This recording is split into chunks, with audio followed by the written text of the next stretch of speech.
Hey, it's Tess, content creator, model, presenter, and host of the Tess Talks podcast, on a mission to ignite curiosity.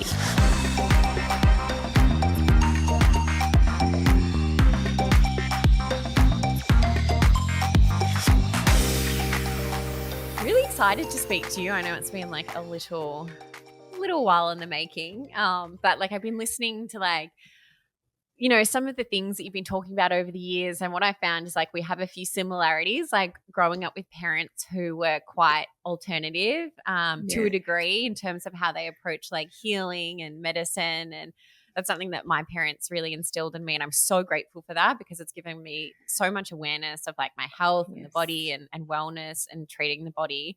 And from what I've understood is somewhat that was similar to your experience. Absolutely. My mum was relatively alternative, so she loved looking at things differently and looking at different solutions rather than just the mainstream. So when I had eczema and allergies, she took me to see a naturopath. She had taken me initially to see a doctor, and steroids were prescribed for my eczema, and that definitely did help to soothe some of the wounds that I had on my arms and my legs from my eczema. But over time, it was just a Band-Aid and it didn't really get to the root of the problem. And so by seeing a naturopath and really looking at what was triggering my allergies and eczema and eliminating certain foods from my diet, introducing other foods and supplements, I saw this incredible connection between what we consume and our health. And so I often think that afflictions, while they're not pleasant to go through, they can be gifts. And so for me, that's, opened up a whole new world for me, and I really think set me on my journey of what I'm doing today. I love so much that you said that. I really resonate with that. It's like our biggest challenges are our biggest lessons and can set us on a whole different trajectory in our life that we would have never anticipated. It was very similar with me. I had acne on and off throughout my 20s, and that really set me on my own wellness journey and education and really transformed, I guess, like the person that you become today. And it's almost having that awareness that, when you're going through these challenges, that there is often a silver lining on the other side or an unexpected experience for us to be witnessing. Absolutely. And I think it makes you also a more empathetic person. So when I see people go through hard times, I think I have a lot of empathy because I know how it feels. And it's not until you go through something or you experience pain or hardship, I think that you can truly put yourself in somebody's shoes and understand what they're going through. I remember, even when we had kids, we were young and we had kids, my husband and I, and our friends were young. And so we didn't expect them to come and support us or help us, but we were sort of having sleepless nights and we couldn't go out to parties and do all the things that our friends were doing. Yeah. And then when a couple of years later, when they had children, they were like, oh my goodness, we're so sorry. We didn't help you. We had no idea how hard it would be. But you don't know until you go through it. Totally. It totally opens up your world, doesn't it, when you have that experience and you're like, oh, and you start to look at parents and mothers differently on the street. Like, oh, I feel you. That's it. That's it. So like you true. And I think it does, like, those sorts of experience give you more compassion and understanding, and that, predominantly I think humans are very good and do the best they can with the knowledge that they have at that particular time. Totally. So where was it in your timeline and your journey that first got you really curious about the wellness industry and stepping into it yourself? So I was working as a fashion editor and a writer for different magazines, and I was always interested in natural therapies. And so I had my daughter when I was 23 or 24, and I was working in magazines. I was a young mama, and I was working in magazines, and I also decided I wanted to study naturopathy.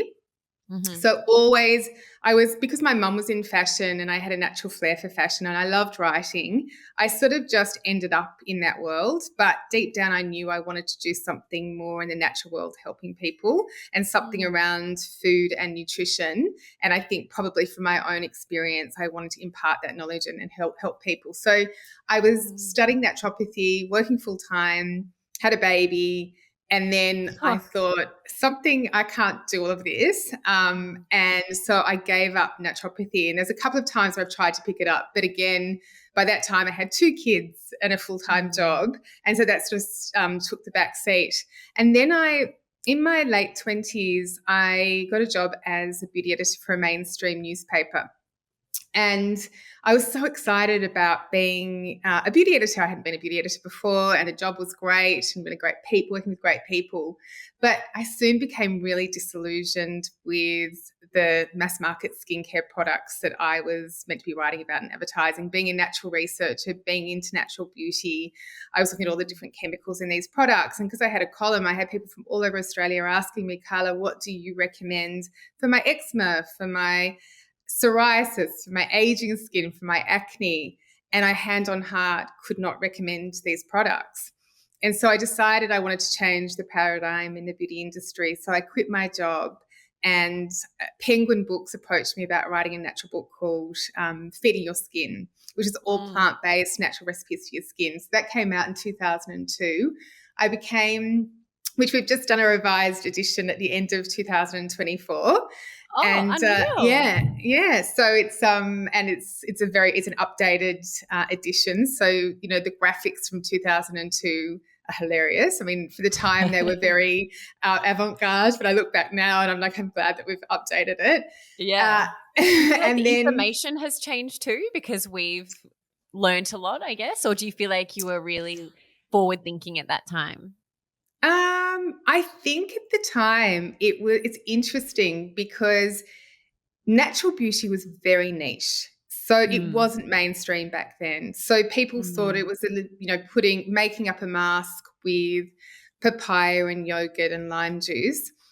It was more something that was niche and hippie and fun and really wasn't highly active or something that was going to make a difference to your skin. It was more something, a fun kind of throwaway thing.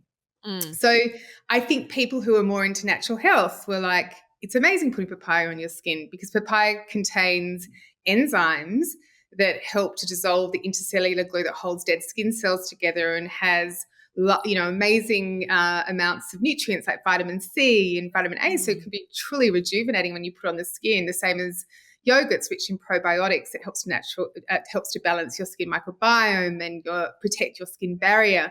So I think back then, clean beauty was not a thing. And so you fast forward it now and I look at the success of the book. Now we've re-released it compared to back then. And yes, it was successful back then because there was a group of people and a significant group of people who were more into alternative health. But now that interest in alternative health and clean beauty is mainstream. So I love the fact that people are much more open to and embracing clean beauty and the activeness of clean ingredients and food and plant-based ingredients. So there's been a real shift there. And at the time, I was asked to become their beauty editor for Wellbeing magazine. So I wrote for them for about 15 years. I also did a column in the Sunday Telegraph called Do It Yourself Beauty for about 8 years and wrote for lots of natural publications. I was also the ambassador for the Biological Farmers of Australia and Australian Organic in organic skincare. So super passionate. So my journey started, I was really kind of trying to educate people about how to look after their skin and their bodies more holistically and also looking after the environment as well. And then when my daughter, who's now nearly 28, when she was 10, she also experienced eczema and allergies and other health issues. And that led me down the track of looking at researching what could be causing her allergies. And then I stumbled across the research that looked at the connection between certain types of gut bacteria and allergies and eczema. And that was a revelation. And I went, researched more and more and decided to put her on a gut healing protocol, which included not just taking out gut triggering or gut disruptive foods like gluten and dairy, but also introducing gut loving probiotic rich foods. So your time honored ferments like coconut kefir, sauerkraut, Mm. kombucha. And I noticed such a big difference in not just her skin, but her focus at school.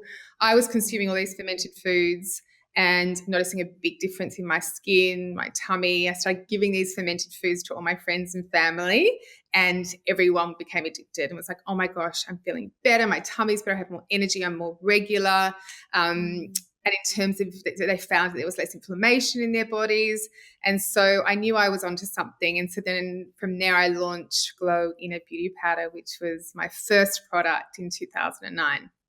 Wow. I know, and it's amazing to see the longevity of your company. Like, I actually think, like, I got a PR package from you guys probably a decade ago, and I think your Daily Greens was like one of the first like greens powders that I like Yeah. incorporated into my routine. And it's Yes. amazing to see like the longevity and like the quality that you've held throughout like your 15 plus years of the Beauty Chef.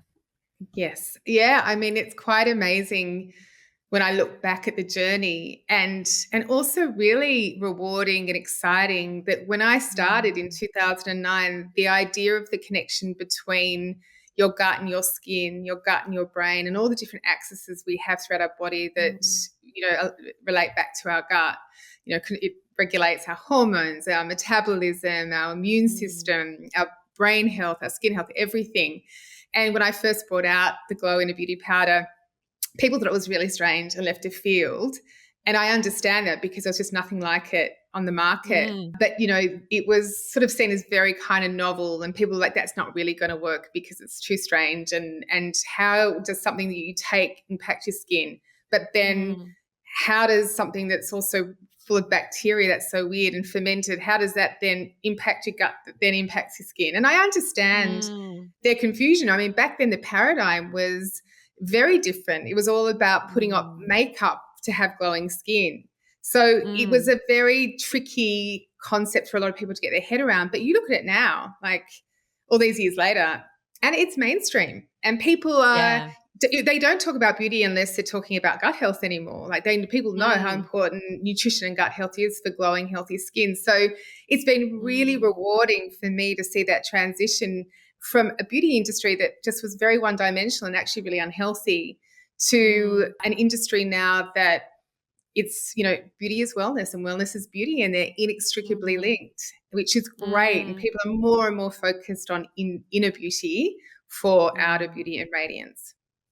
It's funny, isn't it? Because I feel like, yes, we've come so far, but there are still some areas where it's overlooked. Like I was thinking when you mentioned your daughter and how she started focusing better at school when you started changing and improving her Yeah. gut. And I feel like we have such this epidemic these days, children who can't focus and Mhm. diagnosed with ADHD. And Yeah. I personally believe from what I've researched is that so much of it, it just comes down to the food that they're eating. Like we still have It's preservatives and additives and flavorings in all these foods that that's it. are commonly, consumed every day, especially by littlies, which is just heartbreaking. But that Yeah. directly impacts their growth and their focus and their brain development. It's huge. I actually, years ago, and it's something I'd still really love to do, is work Mm. with Deakin University, the Food and Mood Centre, Professor Felice Jackas. She's doing amazing work that looks at the connection between your diet, gut health, and mental health. And Mm. with so much ADHD and also anxiety in young people, we talked about doing some sort of program educational program for schools where it really teaches Mm. children and families about the importance of looking after your gut microbiome for brain Mm. health, for focus, for feeling better. I mean, when you think about, there's not just a gut skin axis, there's a gut brain axis, an information Mm. highway between your gut and your brain that influences how you feel and your mood. So, Mm. 90% of your feel good hormone serotonin is made in your gut. It's where we manufacture GABA. It's Mm. so, and there's more and more research that is showing that link. So It would be Mm. so incredibly impactful to be able to bring that into a wider educational environment, to teach families around the importance of your gut microbiome. Actually, Dr. Felice Jackas, she's got a book called, it's a kid's book, and it's Oh, yeah. called There's a Zoo in My Poo. Yeah. Love it. And it's brilliant because it's basically teaching kids around microbes, That's and in a awesome. way that's really fun and Mm. gets people thinking about this ecosystem that we have, your Mm. gut microbiome of tens of trillions of microorganisms that we are host to. That's probably the most important relationship you'll ever have in your life, is your relationship with Mm. your gut microbiome. It Mm. regulates your gut health, your brain health, your metabolic health, your immune health, your hormone health. It regulates longevity. It is Mm. so important. And we work a lot on the education around what is it. We work with naturopaths, we work with scientists. They don't always agree. In fact, there's a lot of really robust conversation between our naturopaths and our scientists because they come from different disciplines. But the one thing Mm. they do agree on is that diet is the single most important factor that influences your gut microbiome. So Mm. think of a Mediterranean diet, lots of leafy greens, fiber, legumes, nuts, seeds, healthy lean proteins, healthy fats, Mm. fermented foods. So that is what, and we know fiber is super important. Fiber feeds your gut microbiome, and we're not getting enough Mm. fiber in our daily diet. They ferment it and they make these short chain fatty acids that are anti-inflammatory and vital for regulating Mm. brain health, metabolic health, immune health, skin health, everything. It's funny because everything you're saying is so accurate, and the medical system is still yet to quite catch up because, in when you do a doctor's degree, there's only a really short course or Yeah, part of that that is nutrition focused. And exactly as you absolutely. say, like we're still catching up with that has to be the number one focus in terms Yeah. of healing. That the first point of start, first protocol is improving Mm. your diet and your gut health before you look at anything else. It's interesting, isn't it? Because you think, well, people say, well, I don't understand how food chemicals or chemicals can affect how you feel or you behave. It's like, well, Mm. think about alcohol.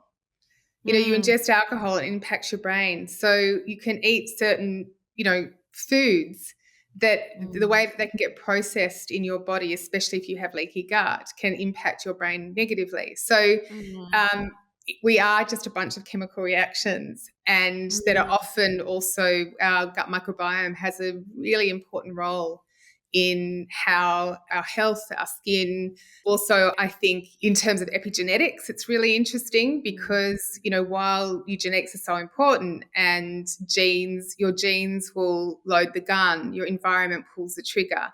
And I love the fact, I think it's so empowering that we are 10 times more bacterial cells than we're human cells. And we have something like Mm. 150 more microbial genes than we have human genes. So what's Mm. so empowering about that is that we can actually change our gut microbiome through diet, Mm. lifestyle. And that's to have better health. So that's really exciting and really Mm. empowering. So we can all have a better relationship with our gut microbiome. I love that you brought up epigenetics as well. And I just want to rewind to that because for someone listening that doesn't know what epigenetics is, it's basically we have our genes, but it's turning them on and off. And I guess Yeah. a way I like to describe it is that say you have a set of twins, the mum has breast cancer, one of the twin Mm. daughters gets breast cancer, but the other one doesn't. Why is Yeah. that if they both carry the gene? And it's about our environment switching it on Mm. and off. So Yeah, you sharing that the link there of the gut and everything that's happening internally is directly correlated. That the environment of our body is correlating to that. I think is really that's it. empowering. And also, like, you look at, I have eczema. I'm really prone to eczema and dermatitis. And by looking after my gut health, while I have that predisposition, when I look after my gut health, it doesn't manifest. So I don't have Mm. problems mostly with eczema. And as soon as Mm. so in the last sort of 20, 30 years, I have had 2 episodes, which is amazing considering I'm so prone to it. And Mm. it's been when I haven't been looking after my gut health and I've been really, really stressed. And so about maybe 4 years ago, I had a really stressful time at work and I was getting eczema on my eyelids, and I got it in the place that I used to get when I was a kid, like my arms and my legs, and I started getting on my eyelids. And it was such a great wake up call. And it was my body just saying, you've neglected, I was traveling a lot at the time. And it was like, you need to just, stop. You need to make sure that you're giving yourself extra gut health support. And also you need to look at your stress levels and doing yoga and meditation and not working as much. It's funny, our body gives us all the signs, doesn't it? And Yeah. often we just like ignore it and overlook and like push through. Yes, And it's like our body speaks to us. We just have to it like learn does. to listen to it, become the observer. One of the biggest things that we face in our society today is gut disruptors. Like there are so many things around us So that many. are impacting and destroying our gut microbiome, from the Yeah, perfumes that we use to household cleaning products absolutely. to clothes we wear. Like it's Yeah. literally, we are surrounded by it. And I remember when I first started on my health journey, I found myself feeling almost disempowered because I was like, I just don't know like what I can do anymore when it's like it's around us and there are so many things that we can't avoid. Like even the other day, my friend said to me that the rubber that burns on a tire when it's driving on a road is like plastics and microplastics that are Yeah. burning and like, coming into you through that. And I'm like, wow, you just can't do anything these days. Like it's everywhere. But knowledge is power, right? It is. And also, I think just trying to reduce the amount of chemicals that we're exposed to. So, Mm, using clean skincare, eating organic fruit and mm, vegetables. And it's not because people are like, well, surely eating this one salad that's not organic is not going to give me, it's not going to be a problem. It's like, no, it's not just having one salad. And, the herbicides and pesticides that are sprayed on conventional produce, yeah, it might be a small amount in that one salad. But if you're having that salad 3 times a day, plus all the other chemicals that are in other foods that you eat, plus the chemicals you're exposed to in skincare, in personal care products, mm, there's a lot of chemicals. I think, and this might have changed, but years ago, I remember reading a study that said that women's breast milk, there's something like 300 new chemicals, and it might have changed, might have increased since then. There was 300 new chemicals in human breast milk that went around, 50 years ago. oh my goodness, So isn't that devastating? that's and also the impact that all those chemicals have on your gut microbiome as well. So Mm, I think it's really like going back to nature as much as possible. And that's what I mm, also really love about, with my last book, The Gut Guide, I worked alongside for we did a partnership on a particular study looking at the postbiotics of fermented foods and their benefits on human health. But we mhm, worked alongside the Charles Perkins Centre at Sydney University, and I love the fact that they are leading research in the area of the gut microbiome and biotics, and they were mm, obsessed with fermented foods because mm, fermented foods are so complex and they give broad spectrum probiotics and postbiotics. And postbiotics are amazing because they're inherently anti-inflammatory, immune modulating, and they're these amazing compounds that have so many health giving benefits that mm, a lot of people still don't know about, but fermented foods have those in there. And so what I love is that it kind of going back to basics. These scientists are actually studying this art that's been done for so many years and mm, has so many health benefits. And most doctors now that you talk to will say the best thing you can do is prevention and look after your health holistically and eat a good diet and mm, avoid as many chemicals as you can. And I think the important thing is not to get stressed about it because you can only do what mm, you can do. And stress is mm. also not great for you. Just as negative. It's just as bad, right? It's just it's Negative just for it's health. just another it's just another toxin. So take But all the information, yeah, but don't get stressed. that's it. And just do your best to kind of make good decisions, like Mm, just for yourself in terms of what you buy and we're all really busy. And people say to me, "Oh, organic food's so expensive." It's more and more becoming the gap is closing. But years mm, ago, when my kids were younger, I used to run co-ops, so I used to buy in bulk. And my kids used mm. to hate it because the lounge room in our house once a week would be set up like a fruit and veggie store. And they'd come home from I love it. school, they'd be like, "Oh my gosh, no, it's fruit and veggie day." And and we had like 30 people in our co-op, and I'd buy organic food in bulk and I distribute it through the boxes. And then my son went to Wow. Montessori and Yeah. I set one up at Montessori as well. And it was a way that families could buy organic that was more affordable. And so we created Mm, these kind of group co-ops. And there's always, that also takes time. So I know part of, the issues, people are time poor as well. But just, if we can just make a few choices to take those But you're chemicals right, out of our. it is about being creative. I know Yeah. that I can order fruit and veggie boxes for like $50, and that'll last Sean and I like a good week and a half, Yeah. just directly from the farmer's market or from the farmer. There's often a few like companies in like main cities or around that will do it. I've managed to find it in Yeah. Melbourne, Sydney, Los Angeles when we Amazing. were there. It's a Amazing. really good way, and it's so much more affordable than going to the Yeah. supermarket. But you're so right. Like, I remember listening to a seminar with Zach Bush, who I love, and he was talking about how like nutrients in our food these days compared to like 50 years ago Yeah. has about 50%, maybe more now, less nutrients than it used to, which is just wild. And so much of that as well comes down to the soil quality, because we've just been spraying pesticides and Roundup and all these things, and killing all the bugs and all the microbes that we need on our food, that we need to be like somewhat entering our gut to build that gut microbiome. Absolutely. And it's hard when you, like I'll say to people, bacteria really is your best friend in terms of, the best beauty kind of treatment is looking after your gut and people are like, that's so weird.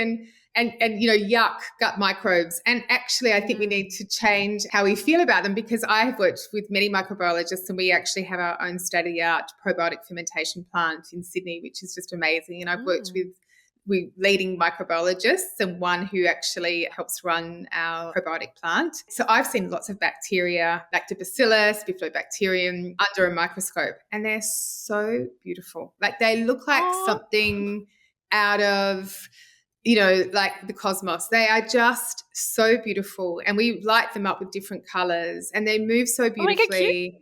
And they're really cute. And so I think it's just about, we often think like gross little worms, but well, that's it. And they're not. And, when people think about bacteria, they think about, like the bacteria growing at, the bottom of their kid's bag when they've got a rotten banana there or something. But I think we have to just shift the way that we think about our gut bacteria and our microbiome. And that, as I said, like, they control our health, and we just need to look after our gut bugs. You're so right. I think we've become a little bit almost too fearful of any kind of like microbes. Like, I feel like so many of my friends are so obsessed with like sanitizing, hand sanitizer, hand wipes, and constantly putting alcohol and chemicals on their skin, which obviously then would, they would ingest as well. But skin is our biggest organ. And I just feel like, the whole sanitization field, especially post-COVID, like we've just gone a little like OTT with that, because we need to be getting microbes off things that we're, like touching and how we communicate with our environment. I think gardening is something I in terms of longevity, I think gardening, and not just because of the exercise and because you're getting really fresh produce, which is super important. But I do think there is something about being exposed to microbes in the soil. And I talked about this in both my books that I've written. And I have to also make sure I say that doesn't mean you eat soil. Because people are like, oh, can I just eat a little bit of, I'm like, no. Because soil has soil to my smoothie. No, because soil contains pathogenic bacteria. So you do not want to do it. You don't want to do that. But you just being exposed to it, I think, there's something in that around breathing in the microbes, being surrounded by microbes. The gut, when you harvest your food, maybe you've got the microbes and the enzymes to help break down that food that you've harvested. I'm a big believer in, even if you've only got a small space, do some gardening. And also that's a great way as well. Like, even if you have a herb garden and you're exposed to some of the soil and the microbes, and herbs are so full of nutrients, they're so good for your gut, and incorporating them into your food is really important. So even if you can just do a little bit of gardening, just with even a tiny, on your balcony, just a tiny, herb garden. I invested in veggie pods. I've got 2 really big veggie pods in my garden. I live in Bondi, and it's quite bushy and leafy where we are. We get heaps of possums, and I get lots of slugs and whatever. And I just felt quite defeated by my gardening. So the veggie pods are amazing because they've got covers. Nothing can get in there. And so Mm. we produce like so much. All of our salad comes from there. I've just harvested lots of Wow. sweet potatoes, and I'm living in an urban environment. So you can actually Oh my God, engage in, I love that. Because I asked our builders and architects to give me a veggie garden in our new house, and yeah. they basically I got outvoted. It wasn't aesthetic enough for everyone's designs or whatever. I don't know. But I managed to squeeze a little herb garden on the rooftop. But because we live in quite like a windy area and it's on a rooftop, they were like, you can really only put rosemary. It's the only thing that's going to last. So we have like 50 rosemary bushes. And anyway, you've just inspired me to go and get some of my own gardening. What are they called? Gardening pods? Veggie pods. And you Veggie have to pods. let go of the visual. Like, I'm a very aesthetic person, and I love everything to look beautiful. They're not the most beautiful looking things, but It's I get okay. so It's much for the inner beauty. satisfaction. It's for my inner beauty, and I get so Yeah. much satisfaction watching, you know, at the moment I've got cauliflower growing. It's so incredible. But also, by the way, Tess, rosemary is amazing. Rosemary is my favorite herb. You know Really? how it is, it's so rich in antioxidants. Like, it's probably one of the best things that you can consume to protect from oxidative stress in your body. It's Oh, also, wow. if you smell rosemary, like, there's all these amazing studies that show that rosemary helps to improve focus. So even if just having a bit of, Oh. sprig of rosemary and smell it throughout the day, it really helps with your focus and to relieve mental stress. Oh my God, that's such a great hack. It's funny because Yeah. I don't generally think about herbs when I'm thinking about adding different like vegetables and fruits to my plate. Yeah. I kind of That's always skimp over herbs, and the fact that you said before that herbs actually hold so many nutrients, it was like light They're bulb moment for amazing. me.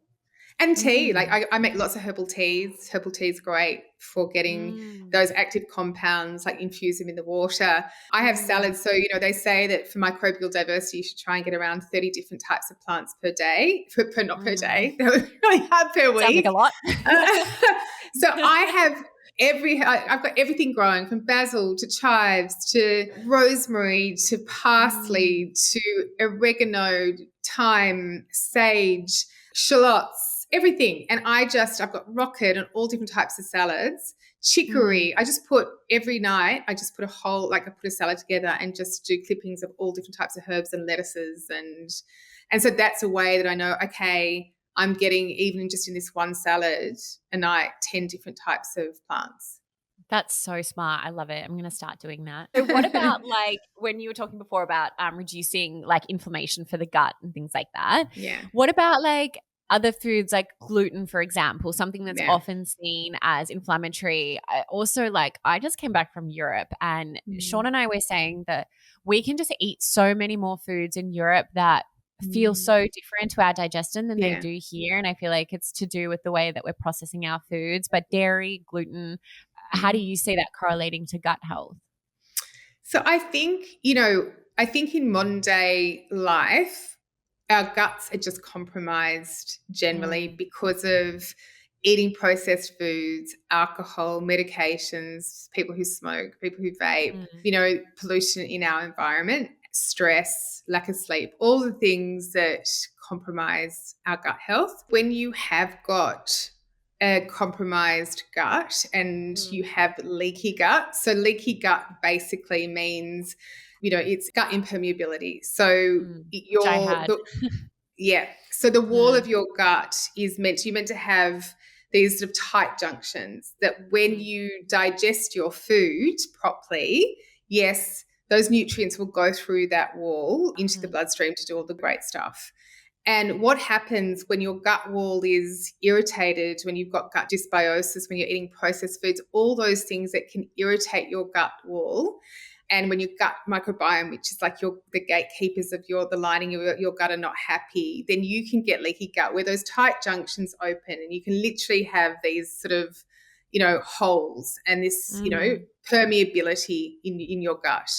And that means that things that, and if you're not digesting your food properly because you've got poor gut health and you don't have a lot of digestive fire, so you're not digesting your food, you've got undigested food particles, food antigens, endotoxins that mm, pass through the gut lining and they're not meant to go through your gut lining into your bloodstream where they trigger an immune response and inflammation in the body. So dairy and gluten for a lot of people are hard to digest, and dairy contains proteins that are hard to digest, and especially if you've got a leaky gut. It's interesting because the studies show that milk, for example, is inflammatory for a lot of people, and especially if you have leaky gut. But fermented milk, like yogurt, isn't. So milk is Oh. associated with acne, but fermented milk isn't, because what happens is that when you ferment ingredients, it breaks down the hard to digest proteins to make them easier on your gut. So it causes less inflammation. And it's the same as gluten. So gluten it's like why I tolerate sourdough bread so much better than unfermented bread. So over the years, because I've built up the strength in my gut health, I can eat sourdough and not be bloated. But if I eat bread that's not fermented, I get bloating. Wow. Okay. Mind blown.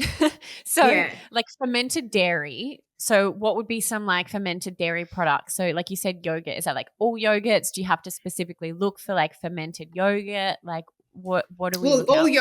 all yogurt is fermented. Oh, So, okay. but I would definitely look for brands that have don't add lots of sugar to their yogurts post fermentation. So, and even if you get, if you find that, your supermarkets don't have yogurt that have added sugar, you can always get plain yogurt and add glow powder, for example, or add your own fruit to it to make its own sort of natural sweetness. I want to get into some of your products, but just quickly, what about like probiotics on that? Because you said before, like, building your gut up with probiotics, prebiotics. But I've also heard that, if you're working with specific conditions, that if you're feeding certain Yeah. probiotics when are in a certain dysbiosis, you could be fueling like the negative microbes. Yeah. Is that right? Yeah. So I think if you have leaky gut, and it's actually my second book I wrote called The Gut Guide. It has 4 stages, and it's heal. I'm just trying to think of the 4 stages of the book. So there's, I wrote it a long time ago. So the first stage is heal, and then it's weed, then it's seed, and then it's feed.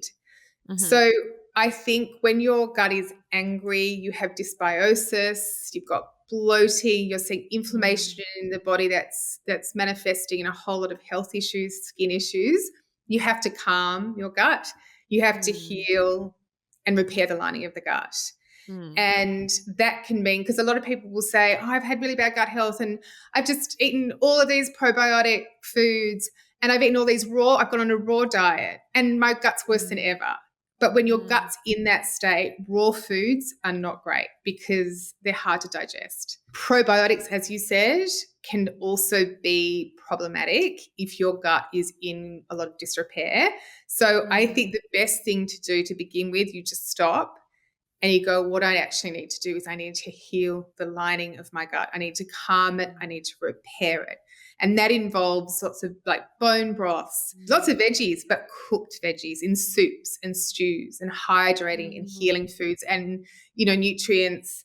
And L-glutamine is fantastic. Collagen's really good for helping to repair the lining of the gut, slippery elm. We've got a product actually called Gut Primer, which is amazing. And it's helped so many people with leaky gut. And so that's the first step. And then it's weeding. It's also looking at antimicrobials and really cleaning up your gut. And then it's about seeding, starting to introduce fermented foods into your diet slowly in probiotic-rich foods. And then you get to the point where your gut is more robust, and then it's about feeding with more probiotic foods and having a broader range of foods.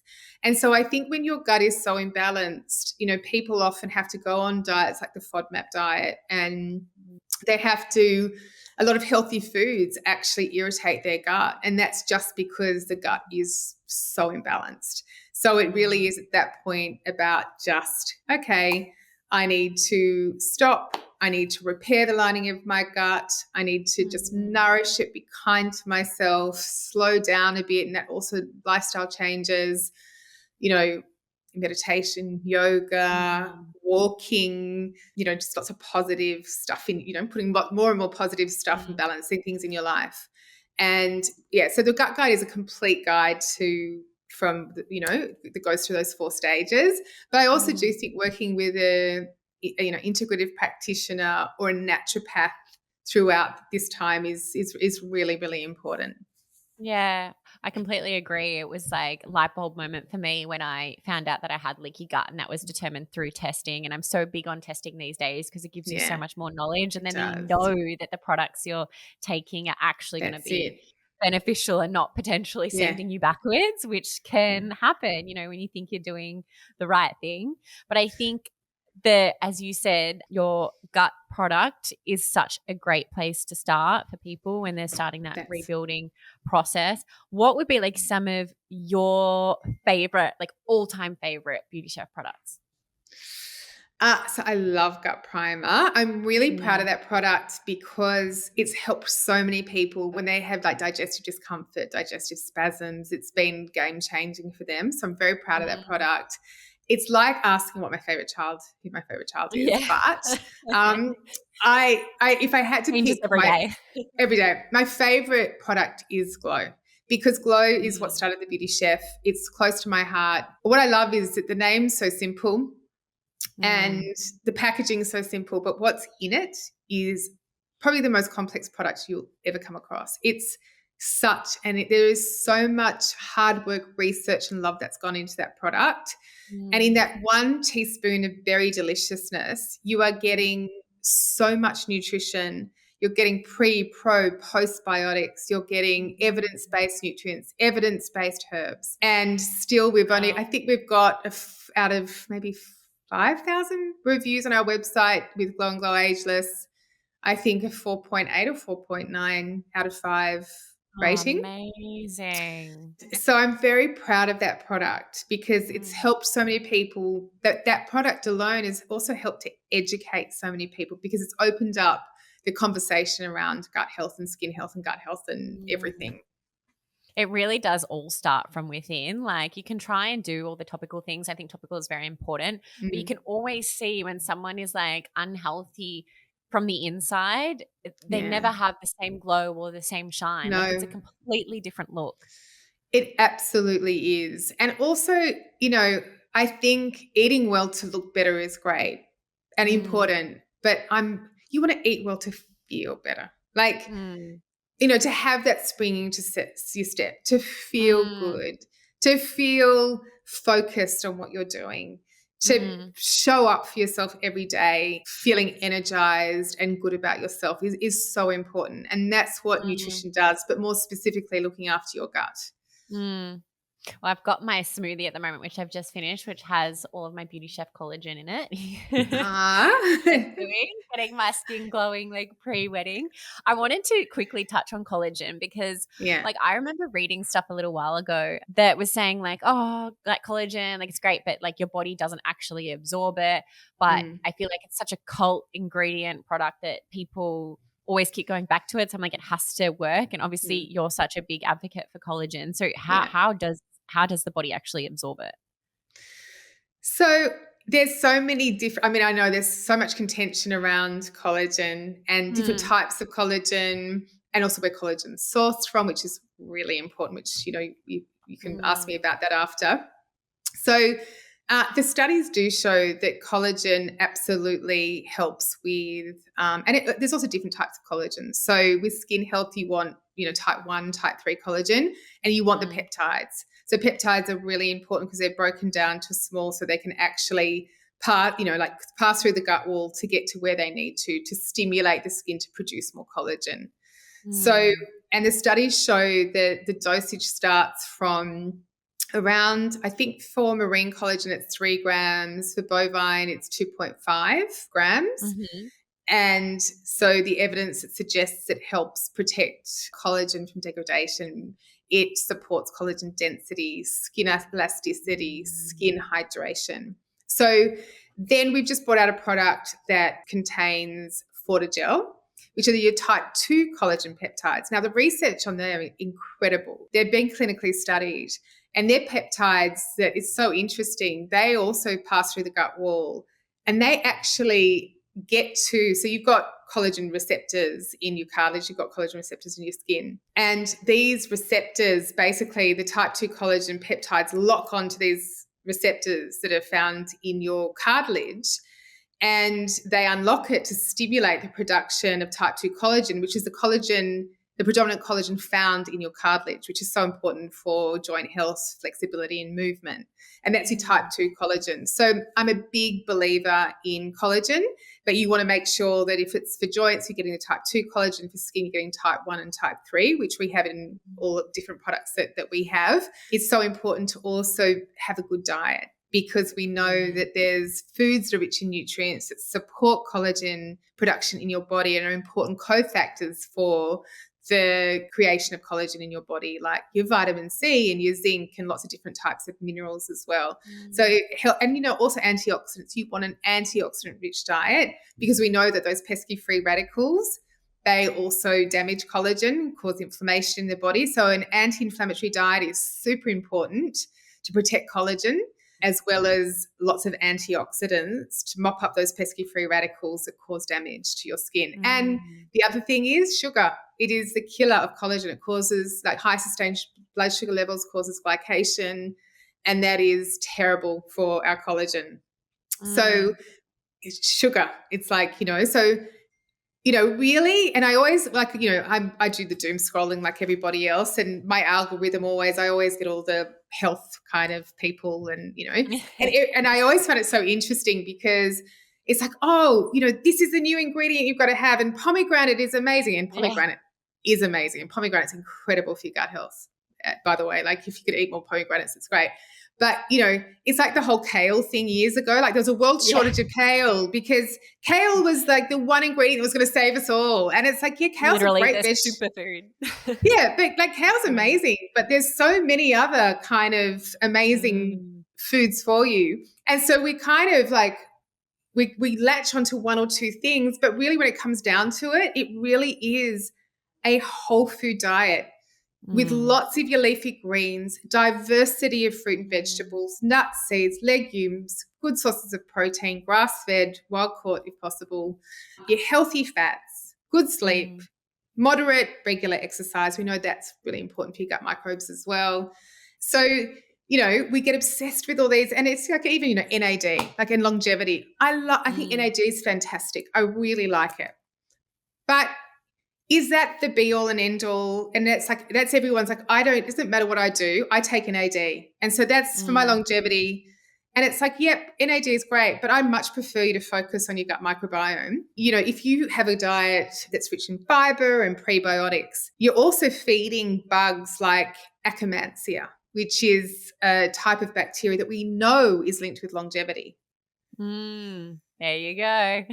Really, starts from within. It's all about your gut microbiome. So, if you'd spend less time doom scrolling and more time gardening, harvesting fruit and vegetables, making better choices, instead of buying a chemical laden mask, put papaya on your skin. Like, it's probably going to do much more for your skin and cheaper and less chemicals.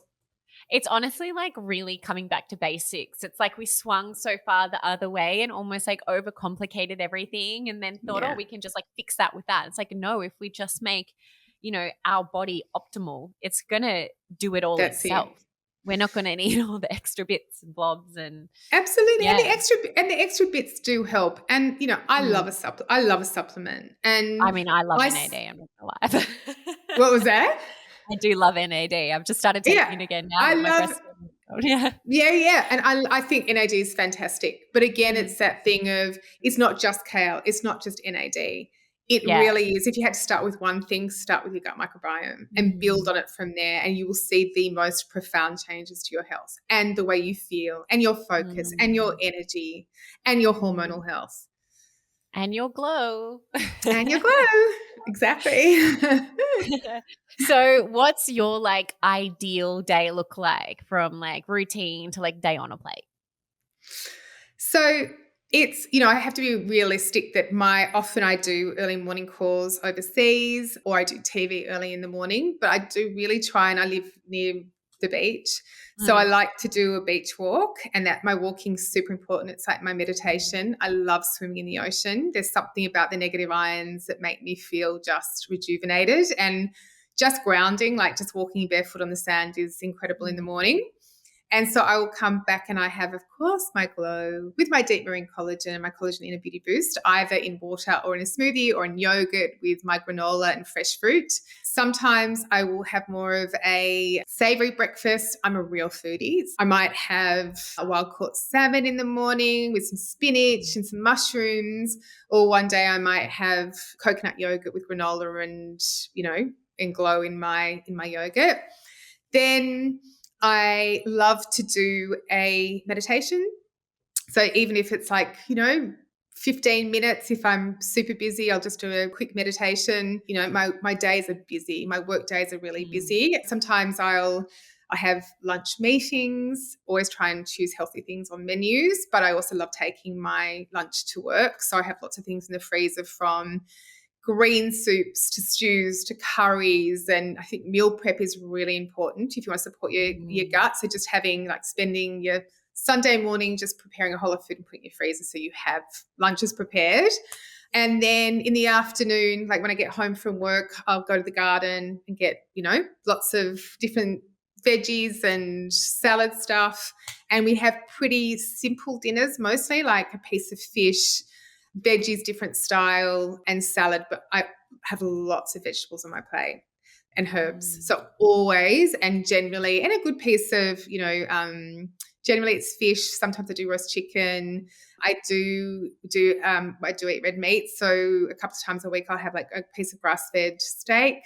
So love my food, always sort of changing it up in terms of different styles as well, Sometimes I'll have Mexican, sometimes Italian, and I'll do Japanese. Yeah. Getting that variety.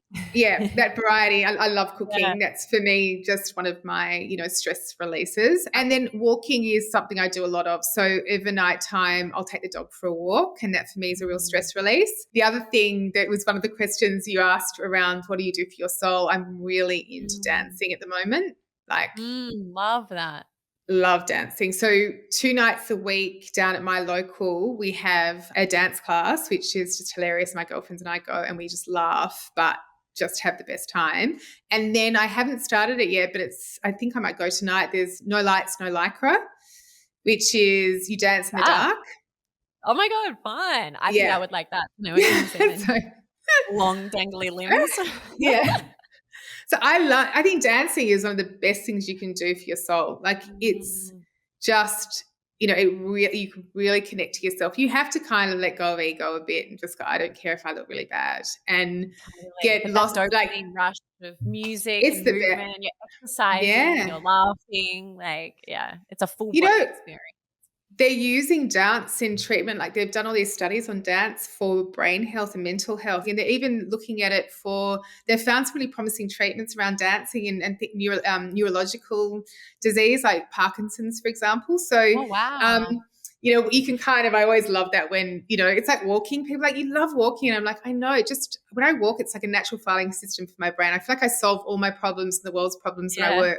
And then, research comes out that it stimulates a part of your brain that is to do with problem solving. And it helps to grow that part of the brain. I'm like, there you go. See? That's why I like walking. Research proves it. Yeah. When science catches up with these things that you kind of naturally are drawn to, it's like, oh, cool. That's great. Yeah. I knew that was good for me. Yeah, it's so cliche, but like putting on like my favorite music when I'm like in a slump, I'm like dancing around the room will instantly change my day. Yeah. Like I'm a different person after a little like a mirror dance party. It is the best. Like, my husband and I went away last weekend, and we rented this little shack down the South Coast, and we started just playing all of our favorite songs, and he'd play a song, I'd play a song. And then we just started dancing, and we danced for about 3 hours, and it was the best. We just put up the music really loud, and because we're out South Coast, there was no neighbours, and it was so beautiful. There was kangaroos jumping everywhere, and we were just dancing. And I can't tell you, like I just had the biggest smile on my face, and the next day I just felt so good. I was like, oh my God, I just needed that. That was just, it was really a good release of stress. Oh my God, I love it. It's all part of the parcel. It's all part of the picture, like all these things. But Yeah. thank you so much for joining me. Like this has just been an absolutely divine episode, like so many pearls of wisdoms. And I'm going to like link all of your products below so that everyone can like go and achieve the glow and the radiance that you exude even Oh, through that's a so. Zoom screen. Oh, thank you. Thank you. It's so gorgeous to speak to you, Tess. I just love to ask my guests one final question before we wrap up, and that's just to leave a little verbal entry in the Test Talks diary. So it's literally just one lasting piece of advice or wisdom that you feel is important to leave with the listeners. You've already given us a few, but do you have anything else? It would be look after your gut, be gutsy, and follow your gut instinct. Love that. Thank you so much. Thank you so much, Tess. It's been an absolute pleasure. Thanks so much for listening. If you loved the episode, please subscribe, rate, and review. It honestly means so much and helps to keep these conversations going. And I'd love to connect with you. You can message me on Instagram or TikTok, and I've left all the details from the episode in the show notes below. I'll see you next week.